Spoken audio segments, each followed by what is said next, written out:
Lucy, I don't know how much John explained in terms of what we do. So sort of got a group called Mind Focused Running, and we, as well as sort of the physical running training, we really focus on training the mind with meditation and different techniques to get people through ultra runs. And we've been going for about 12 months, and yeah, it's really terrific. And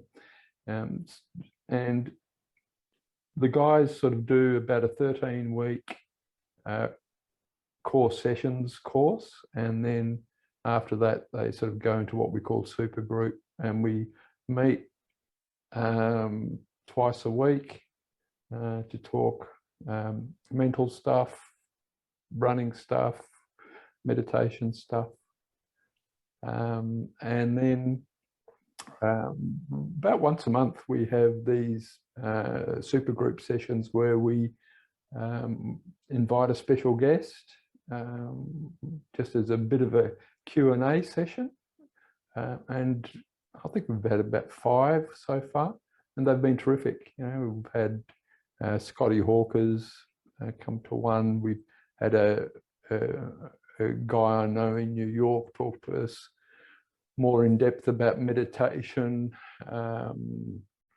all sorts of people, and it's been brilliant. So thank you for coming along.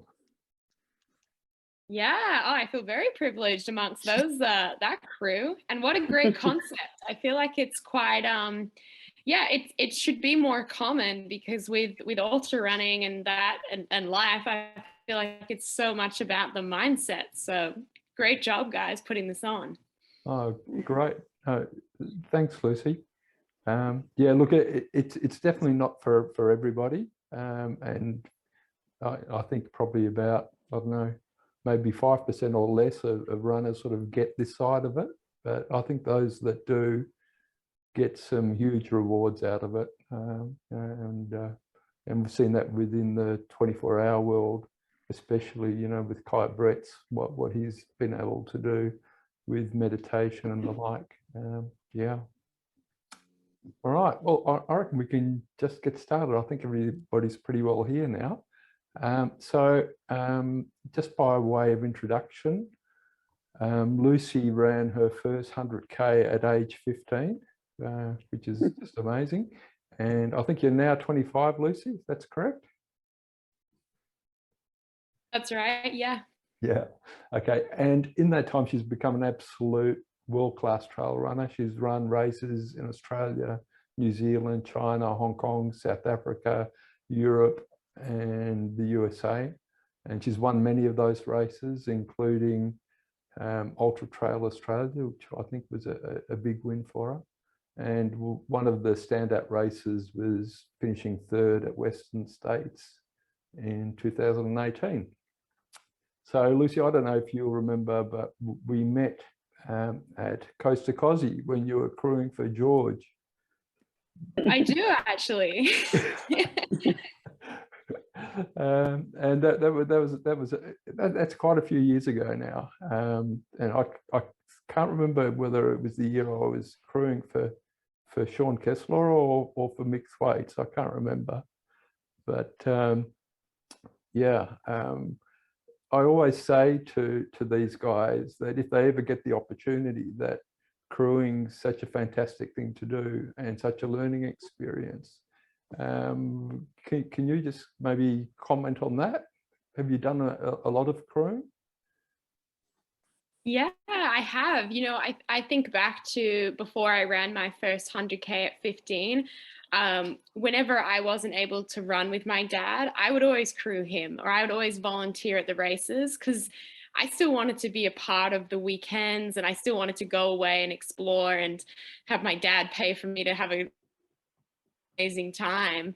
And what it allowed me to do was it gave me so much gratitude to the people that do put on these events and the volunteers that stand around for when I do race. And, I remember when my dad ran his first 100Ks, the year before I ran my first 100K, and it was in the Blue Mountains, the Ultra Trail Australia.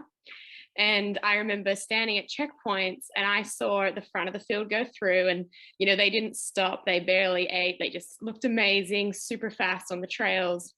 And then I saw the middle of the pack and I saw people like my dad, you know, head down, working really hard and just giving their best. But what really made me love the sport was the people at the back of the pack that were kind of, you know, handful of chips, can of Coke, taking a selfie at the same time. And I was like, this is a sport. As like a 15-year-old, I was like, I can walk. I love eating this food. And, you know, I'm all right with taking selfies, you know? So I think what it does is it gives you such a great perspective. And then, you know, to go back to Costa Cosi, which is, you know, such an extraordinary event, such a bare bones event. So you get a really authentic feel. I mean, I ran along the road pacing George for 90 kilometers, and I barely knew George, and he's an eclectic dude. And No, I was singing him Taylor. Yeah, Lucy, George is actually part of Mind Focus Running. So yeah, he wasn't able to make it today, but yeah, he's part of the group. Oh, you'll have to pass this on. But he, you know, he made me sing to him Taylor Swift for many, many hours to distract him. And I was running through the night going, I don't even know this dude. And here I am being like, shake it off, shake it off. So I think it's an incredible experience that gives you so much perspective, and you can be a part of something that you don't have to be the athlete all the time. And that's a really nice feeling because you can be a part of someone else's day, and that's a really nice feeling. Yeah, no, fantastic. Lee Marie shared one of your Instagram posts earlier in the week, and you talked about not losing sight of what it felt like being a beginner, and something really resonated with me. And you said, doing more doesn't make you more. That equation does not exist. There's no minimum pace, time, distance you have to go. There's no maximum weight, height and age. And certainly what I see, and quite a number of people who sort of join Mind Focus Running, at first they're just putting themselves under all of this almost artificial pressure in terms of performance. And a big part of my job is trying to get them to relax more and yeah, just accept the enjoyment of running for running's sake. So it really resonated with me. Do you sometimes find yourself applying that type of thinking to yourself? Yeah, absolutely. That capture came from like a real moment of, I remember when I first ran 5 kilometers nonstop around the block, and I remember going to school that day and like just thinking that everyone would want to hear about it because it was something that was just so amazing. You know, I was like, you know, I'll take interviews, news reporters, they're going to come and want to talk to me. And I was so proud, and I was on that cloud 9 for, you know, that whole week because I'd achieved something. And I think that what I see in the sport is people are just pushing and pushing and pushing. And it's just this, like, we start to lose sight of a 30-minute run is 100% valuable, and a 10-minute run is valuable. A 5-minute run and a 10-minute walk is valuable. There's, in the ultra space, it feels like, you know, I don't get out of bed for less than 30 kilometers, you know, and it's not really like the marathon's old now. We have to go 50Ks. And if you're going to go 50, you might as well just go 100. And then you might as well go to like American metrics and just do 100. Like, it's all the same. And I just kind of feel like this snowball is building up, and we're starting to lose sight of why we started and how proud we should be of 5 kilometers. You know, maybe I've done 10 years in the sport. I run 5 kilometers every day, probably in that 10 years. But I didn't want to lose sight of what that meant to me, and how like we can't expect the body and the mind to just keep pushing the limit unless we sometimes sit back with the perspective of like, look how far I've come. I came from 5 kilometers and I've worked my way up in 10 years to, 250 Ks this year. But I would say that I got more joy from 5 kilometers than 250. And like, is it really worth it to keep that pushing? Yeah, no, I think that's really true. Okay, look, the most important thing is giving the other guys chances to ask questions. Like I do have a heap more, but I'll hand over to somebody else. So whoever'd like to ask a question, just unmute yourself and yeah, shoot.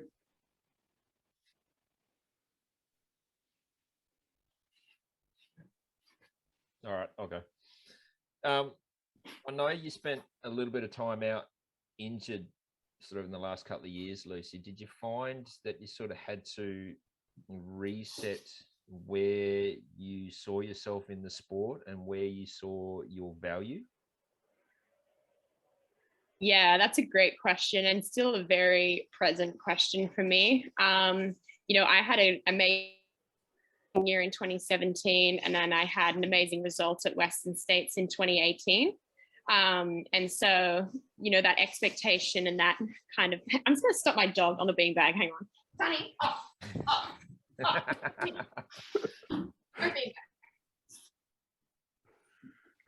Hey, no. I'm so sorry. No, we all have dog problems. Yeah, she does this thing. She just like cuts laps on it. I'm like, just sit down.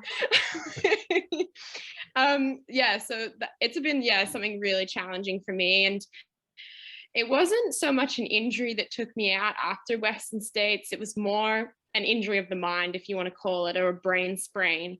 I just really felt like after Western States in 2018, coming third, I suddenly had this huge following, this huge expectation. My sponsors were like, this is great, like just do more and more, you're fit now. And I was just like, yeah, okay, yeah, now let's do this. And I remember flying into Chamonix, and I was meant to race the CCC, which is the 100-kilometer race at the UTMB festival. And I just got to Chamonix and I just didn't want to run. And that place is like a mecca for trail running. It's the, French and European Alps. And I was like, I don't want to do this. I've done so much racing, and I ran the race of my life at Western States, and I took my body admittedly to the edge, and I was lucky to get through that 100 miles. And then to kind of, I just needed to take a break, and I wasn't injured, and I almost wish I could just put my leg in a cast. So people looked at me and were like, oh, that's why she can't run, rather than having me just going, because I remember putting up a post and saying, I won't be racing CCC. And everyone came up to me and they're like, I'm so sorry, and I was like, you don't have to be sorry. Like, this is me calling it before I do get injured, before this comes worse. And so instead, I'm going to focus on, getting my headspace right. And, I've been really fortunate in like a weird way that it all coincided then with COVID. And I've used this time to get my headspace right, to get my body right. And I'm ready to race now. There's just no racing. No races, yeah. Right. Who's next? I'll jump. Okay. I'll jump in, Lucy. Quick question. Just a side thing. How's Tani going with her injury? I mean, talking about injuries. Is she okay now? Yeah, Tani. Yeah, so Tani got hit by a car. She was chasing a kangaroo down a hill, and got hit by a car, and she's good. Yeah, we had to have some x-rays, and because she's a puppy and still growing, her growth plates are kind of open, so they were a bit worried about that. So she seems to be fine, but like talking about the mental side, when she sees a car, she like ducks. And it's really like, it makes me really sad. I'm like, you need to go to therapy. We need to get through this. Like, but she's good. She's definitely loving the extra cuddles and time together for sure. Thanks for asking. I tend to take the view that if you're an ultra runner and you like dogs, you must be a good person. So most of the people in this group have dogs. They're all pretty good people. I love that. That's perfect. I agree. My serious question is, after coming out of 2019, this refocusing of goals, is that what made you decide to do Ironman, or? So when I kind of, through 2019, my goal was just to kind of take the year off. I was really kind of just stoked to sit back, stay home, have a winter, have a bit of an off season. And then when 2020, I realized that COVID was going to roll over, I set my sights on the Larapinta trail. And I thought, if there's a break in this lockdown, I'm going to shoot up to the Northern Territory and I'm going to try and just run this 250-kilometer track and just do what I can. And I had Solomon that was interested in making a film on it. And I was like, this is cool. I kind of then started to see that, COVID was sticking around. Obviously it's still sticking around. And so, I was thinking about like, what do I want to do locally? And I can't say there's a lot of races that like light my heart on fire. And what I've realized through 2017, 2018, when I raced so much, is that I probably was like performing rather than like doing what I wanted to do. I was, showing up at the races that I needed to be showing up at, but I wasn't like super stoked to be there. And I was kind of faking it before I made it with enthusiasm for it. And so I'm kind of a bit more particular and a bit more specific about what I pick and the recovery in between. And so I kind of thought, what, maybe some of the trail races don't appeal to me for the back half of the year, but what about something like totally wild, totally different, shake up the training, be like a beginner again.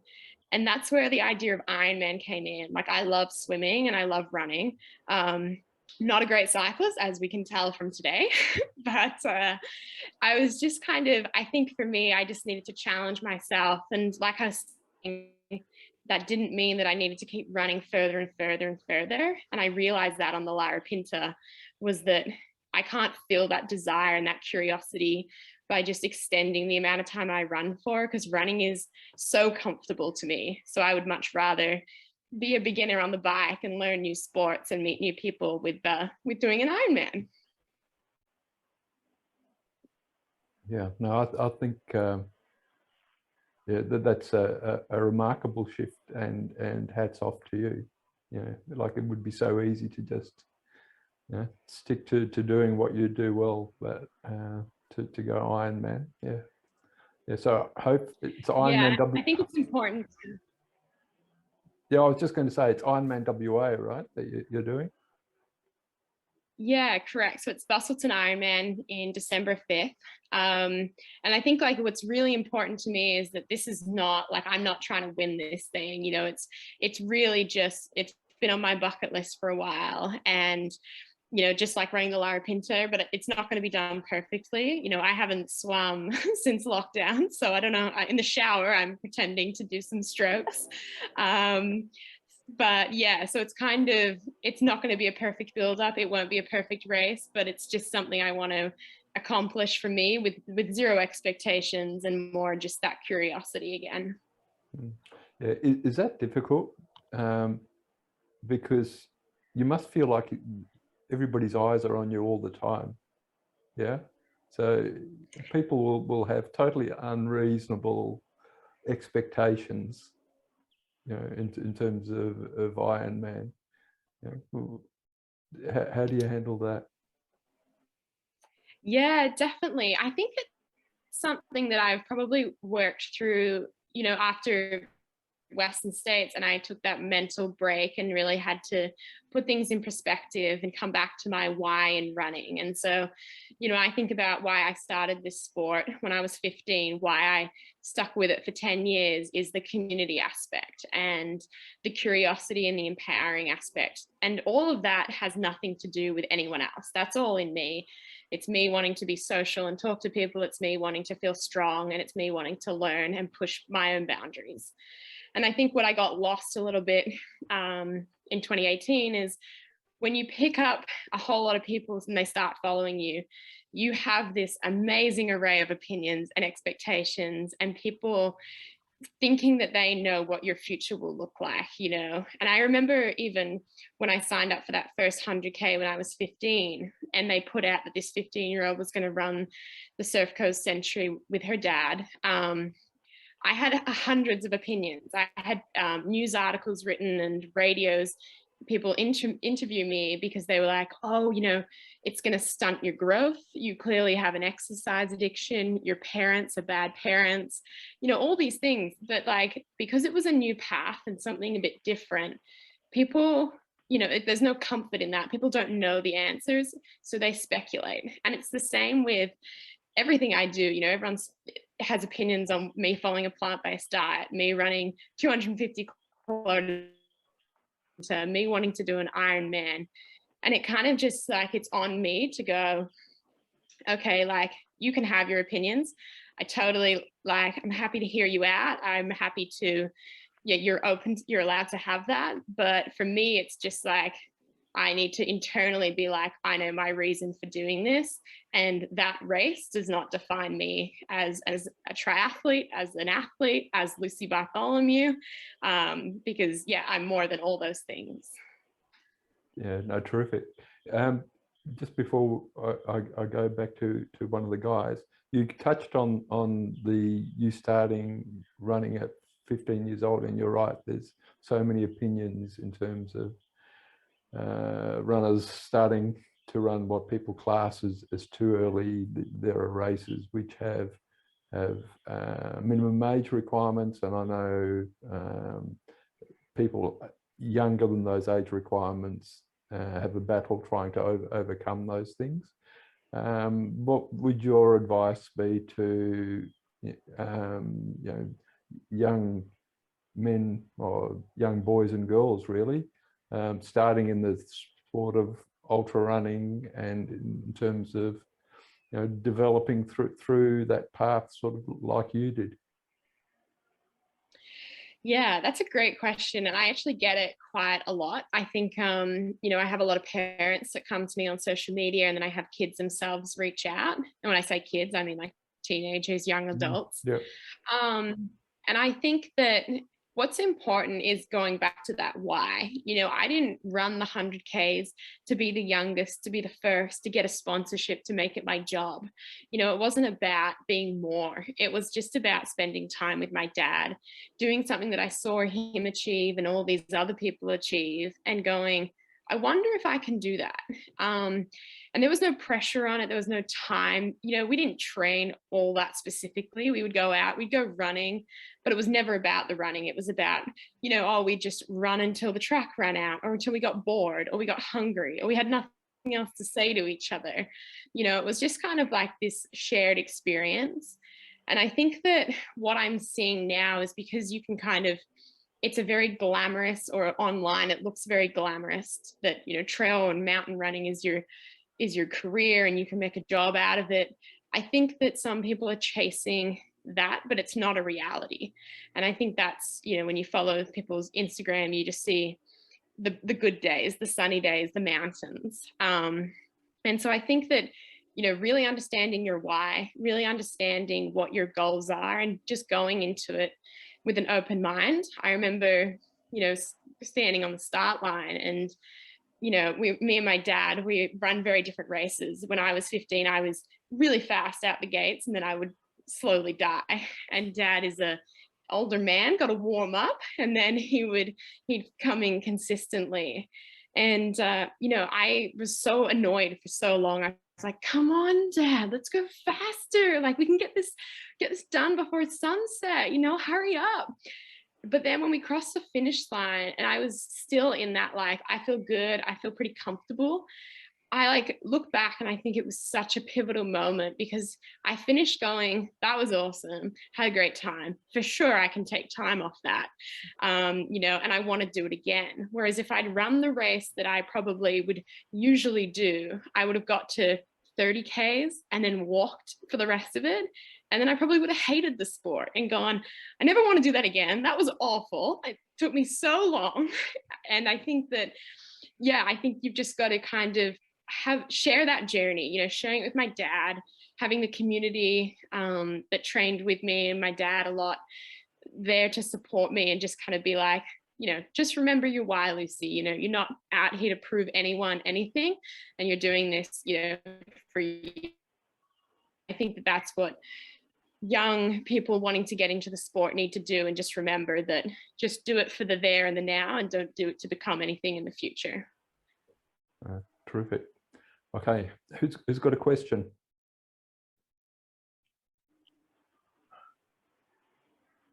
Hey Lucy, here you go. I'll go. Hi Lucy. I ask a little bit about your Larapinta run. I lived in the Northern Territory. I lived in, oh gosh, my internet's terrible. Sorry, I don't know if you can hear me. I might have to move. I just wondering, when you were doing the Larapinta Trail and those times, those really tough times in the middle of the night when you're out there on your own and just trying to, what your coping strategies were for getting through that, and those darker moments when you know you've got 150 kilometers or more, and there's just no one around, and it's just you and nature and dark. Yeah, this is a great question. This is something that I went into Larapinta, you know, having run up to 18 hours. And I knew that the Larapinta was going to take me 40, 50 plus hours. And I was terrified, especially of the night sections. And when things started to go wrong, and they went wrong really early, you'll see when you see the film, is that it got to 30 kilometers, right? And so in my mind, I was like, I have 200 more kilometers of this? God, no, like, get me out of here, you know, like I'm done. And what I really noticed is that we're always going to have that devil on our shoulder, and that other, the angel on the other shoulder of like, you can't do this, you're not strong enough, you know, get yourself out of here. And then you're going to have the other side of like, just back yourself, Lucy, take a deep breath, just keep walking. And I kind of like, I found that like the hardest thing for, you know, for 54 hours, it was like this constant battle of listening to these two voices. And I think what I came back to was that, you know, sometimes we complicate running, and we complicate the distances, and we make them really long and seem really big. And for me, it was all about, you know, at 30 Ks, I tripped and I hit the deck. Obviously, there's obviously a theme with me, but I seem to fall all over the place. And I remember falling and getting back up and looking around and going, I am so far out right now. Like, there is no one near me. There's no roads. No one knows, you know, no one would know if something really happened to me, or if I really hurt my leg, I'm going to have to walk for a marathon in each direction. And it was kind of at that moment, I was like, all right, Lucy, you've got to slow down and stop trying to be a hero out here. You're not trying to like win a race. There's no one else to compete against except for yourself. And you've got to focus on the things that I could control, because my mind suddenly went to, well, if this is how the first 30 Ks is going to go, the next, you know, 200 is going to suck, and you're just tripping on this rock, you're going to trip on every rock, and, you know, you're doing all these things wrong. And I was just starting to think about the future without being present in the now. And, you know, the things that I came back to was like, I can focus on my effort and my attitude. So I can focus on, you know, moving at a sustainable pace, moving at a pace that I can eat and that I can drink, and that I can, you know, also take it in, because I was out there just to see the Larapinta. I wasn't trying to just like put my blinkers on and do it as fast as possible. And then you have your attitude, which is just like, you know, which shoulder do you listen to? I could tell myself that I'm super unfit, super out of my depth, not strong enough, not worthy enough to be doing this. Or I could listen to the other one and go, you know what? you've done a lot of hard things in your life, Lucy. This is such a great opportunity out of lockdown, and just kind of pick the voice that you listen to and just repeat that. And so when this voice was talking, I'd just be saying what this one said louder. And I was like, I was like the crazy woman walking on the Larapinta being like, I am worthy, I am strong, I am good. Like, people would have think I was absolutely bonkers. But, it's kind of what you have to do. You just have to drown out that, because it's always going to be there. And it's, maybe there's truth in it, but, whatever's loud is what you're going to listen to. And so that's what I did in the night. I just screamed that I was strong and I was powerful. That's awesome. You would have had a lot of nobody around to listen to, so that was great. Oh yeah, I think I was staring off the bingo. I just had one more question as well. In terms of like events versus, these personal runs that you decide to go out and do, like the Larapinta, like what do you prefer out of the two? I know that like events can have great atmospheres and there's that competitive side and stuff, but what do you personally prefer to do? Oh, that's a great question. I feel like my ego loves racing. And I feel like I need to justify my position through racing. But then if I really listen to myself, I would say that I don't love racing and I don't need racing. Just like I don't feel like I don't need sponsors to run, and I don't need a big following on Instagram. Like, it's all like, I feel like doing something like the Larapinta for me was like going back to my roots and going back to two mates. Let's drive from Adelaide to Alice Springs. God knows how long this is going to take us. Let's just like have some fun out there. And I think of that. And then I think of something like preparing for Western States in 2019, the year after I came third. And that just horrible feeling of like, just like, I can't repeat what I did. I'm not in the same shape. I'm not like, everyone's looking at me. Everyone's got cameras and film and people are lining the trail. Everyone's wearing their Team Lucy shirts. And I feel like I'm not who I was back then, and that's just so unhealthy to feel like that, and to kind of have a year that you have, you train so hard for one day and you train so hard for everything to go right for 20 hours. That's impossible. And I feel like with Larapinta, it was more like, okay, we have a week out of lockdown. We're getting to Alice Springs. God, we're just going to run for as long as we can, as far as we can. If we have to stop, we stop. If it becomes unhealthy or it's unsafe, we just stop. Like, it's no big deal. No one cares. And I just kind of feel like that's probably more who I am. But having said that, I don't think that those kind of adventures have to be 250 kilometers. I would probably more inclined to just be fine doing like a cool 50K loop. I think that was probably like that was very extreme for me. Yeah, we certainly talk about sort of journey running quite often, and discuss the value of journey runs as opposed to always focusing on events. In fact, we had Jane Trumper with us about a month ago. Yeah, and she's done amazing, most amazing woman. Like, whenever I'm lacking motivation, all I have to think about is the stuff Jane's done and think, yeah, I'd like to do some of that, like running from London to Rome, ridiculous. Yeah, Jane approached me, I think after Larapinta. She saw that I was a bit kind of like, when you have such a great time and then you return back and you go back into lockdown and you're just like massive like slump. And I flew up to Sydney for the Ultra Trail Australia, and I was meant to run the 100K, but I was like, again, Lucy, you've just run 250Ks. Don't be a hog at this sport, step back. And she came up to me a few days before and she said, do you want to sweep the last 20Ks? And my first thought was like, that would be really early in the morning. I don't know if I, will be awake and be a nice person at that time.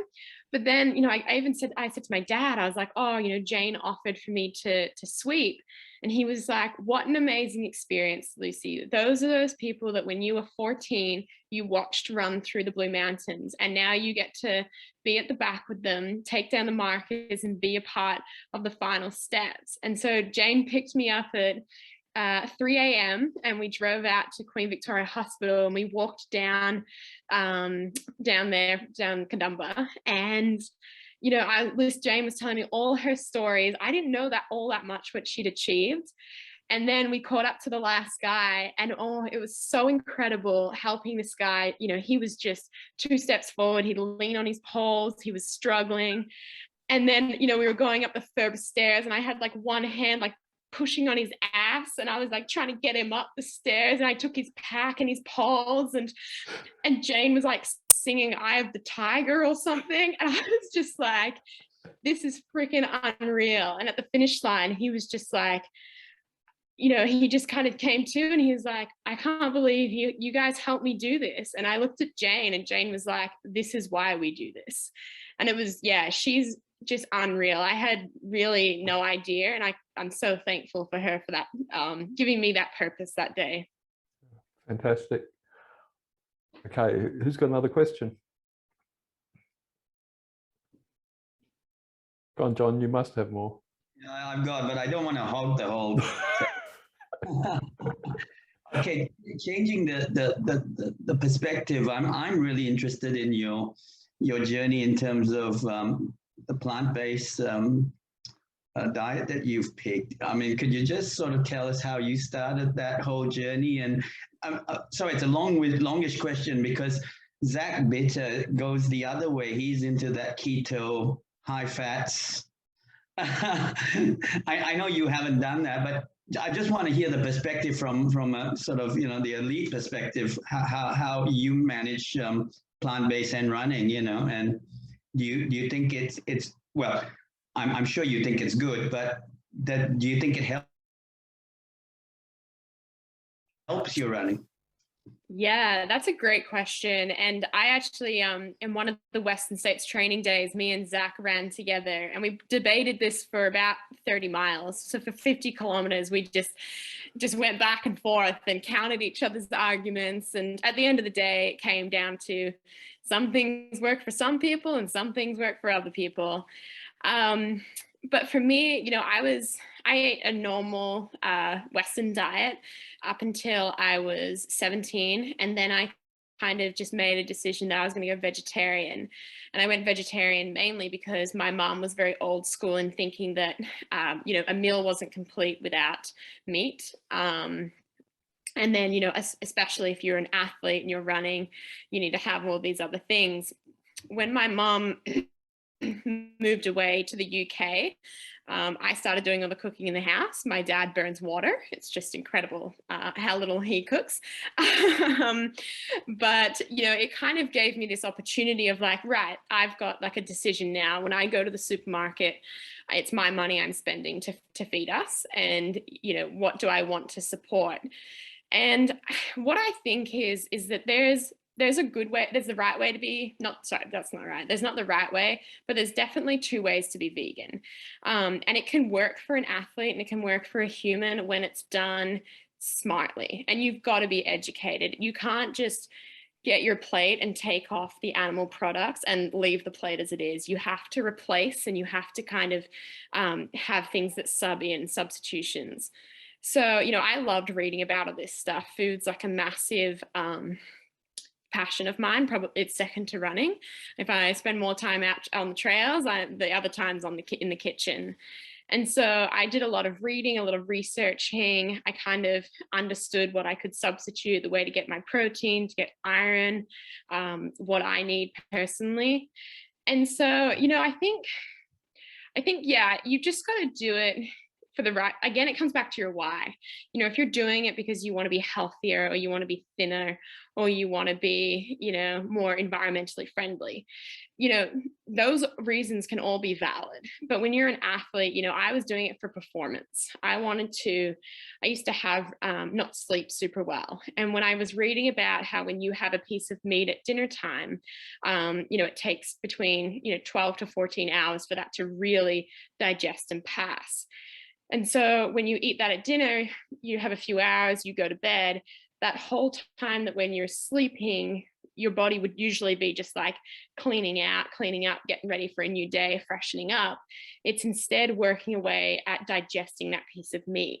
What I started to realize when the first piece of meat that I took away from my diet was just dinner, was that when I had like chickpeas or tofu or lentils or whatever, that takes like 4 to 6 hours. And so, you know, you'd get to midway through the night, your body's digested that, and then it can do that clean, repair, recover, build of muscle that I felt like I was missing the other way around. And that kind of just made sense to me.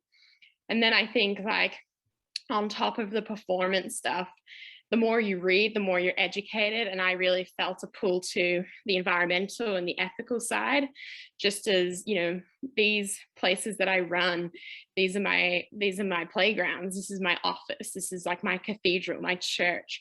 And so for me, eating a plant-based diet is a way to kind of make a step in the direction of protecting those places and protecting the animals. So that's kind of why I do it. But you've got to do it for the right reasons, and you got to do it the right way. Otherwise, it's not going to last long, and it's not going to benefit you. Fantastic. Lucy, do you think you become a much better athlete because of the plant-based diet that you have? Because you've actually been running on both sides of that decision, so it'll be interesting to see. Do you feel stronger? Yeah, definitely. I would say that sleep is a huge thing. Sleep's a huge thing as a human, but also it's, you know, so much more important when you're an athlete. You know, the equation of stress plus rest equals growth. And, you know, you're not going to grow as an athlete or as a human if you don't have those periods of rest and sleep. And what I found was that when I was eating meat, I wasn't able to have the sleep, and I wasn't able to have that equation as balanced. What I have found, though, is that, you know, I come from the past when I was younger, you know, super young, in my like 10 years old, 11, 12 years old. I had a eating disorder.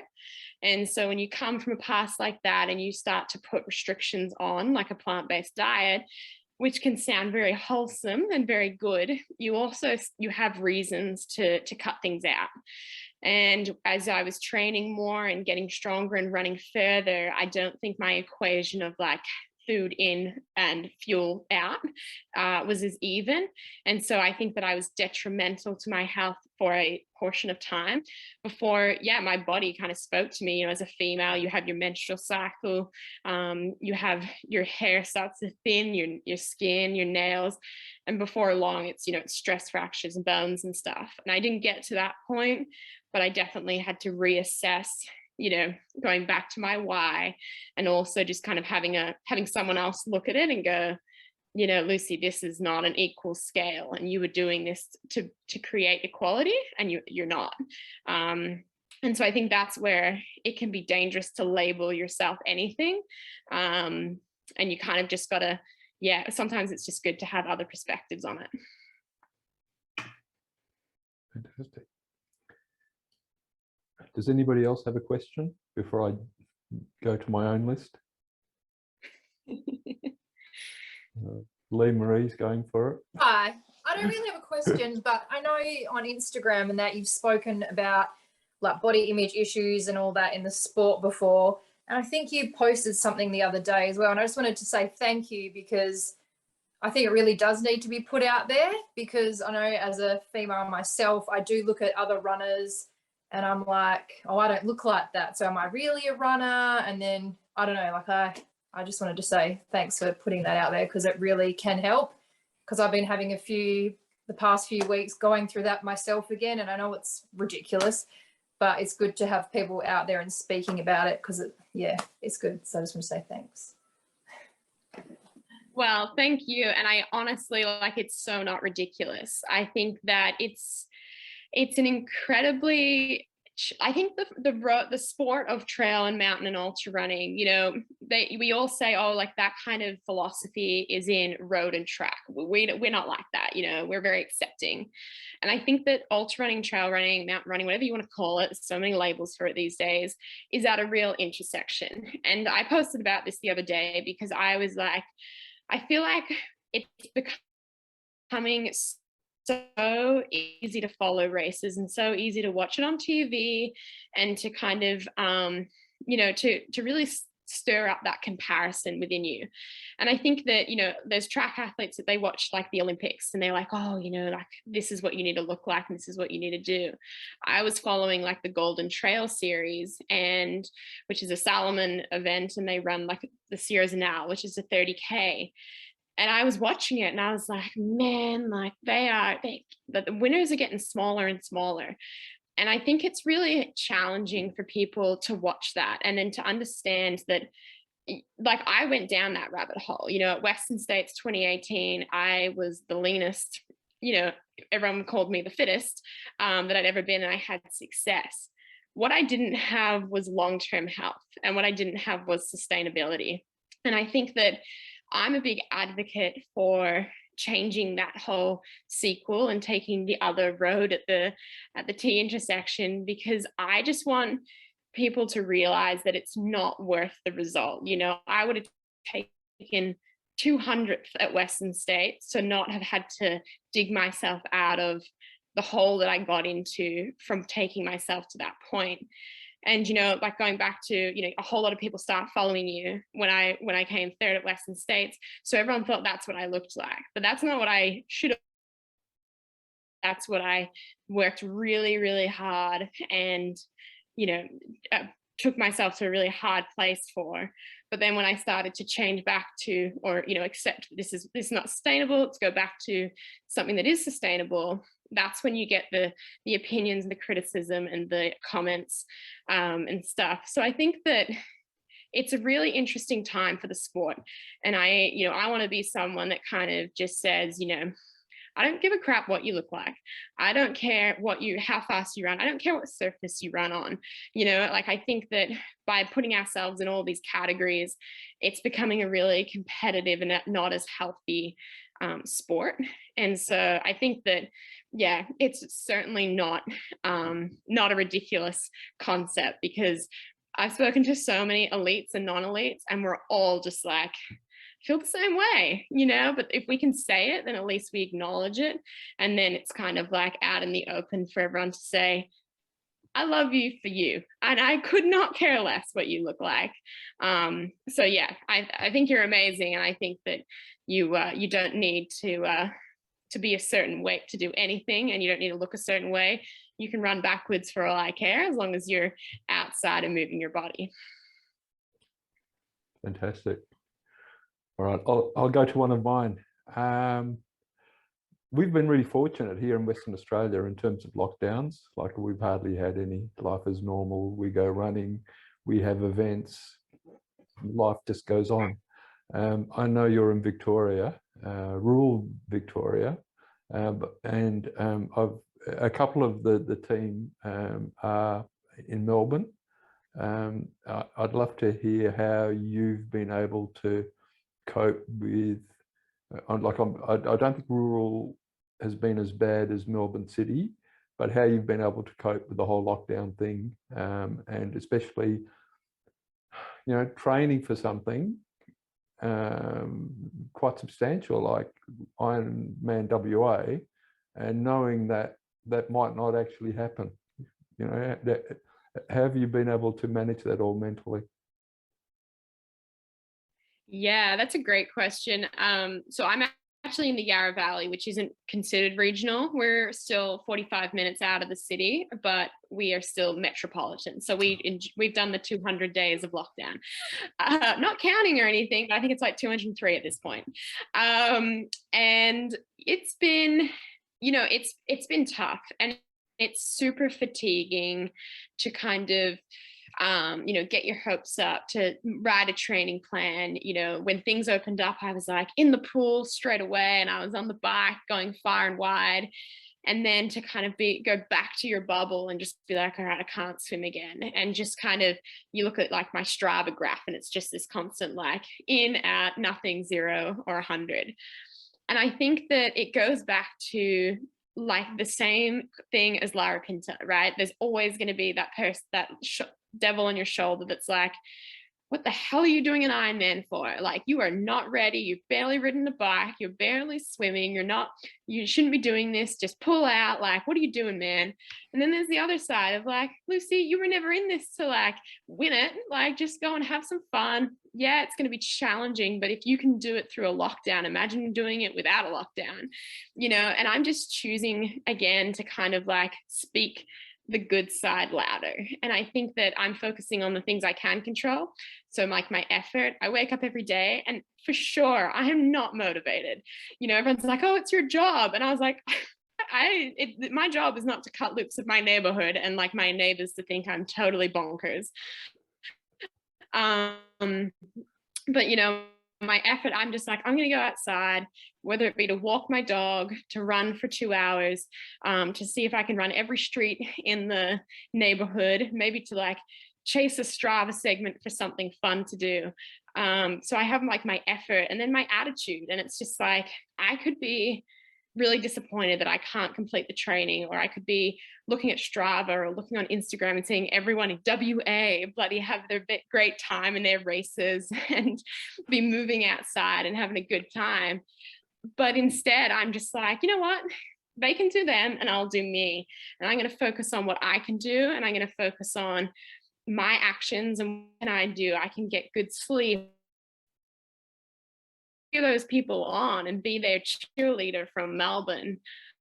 And I guess that's kind of what I've been really focusing on. I also kind of put out that I was going to do free talks for schools, just to kind of give teachers a bit of a relief. My brother's a teacher, and I've had so many schools, and I've spoken to them all online and just kind of shared my, you know, my story and a little bit about ultra and trail running and the mental aspect and how that parallels life and running are the same thing.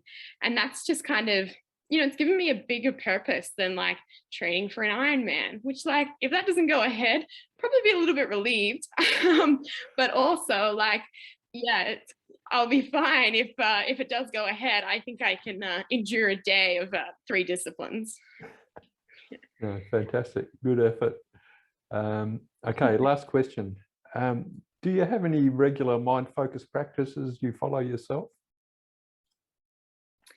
Yeah, I do, for sure. I was hoping this was going to come up.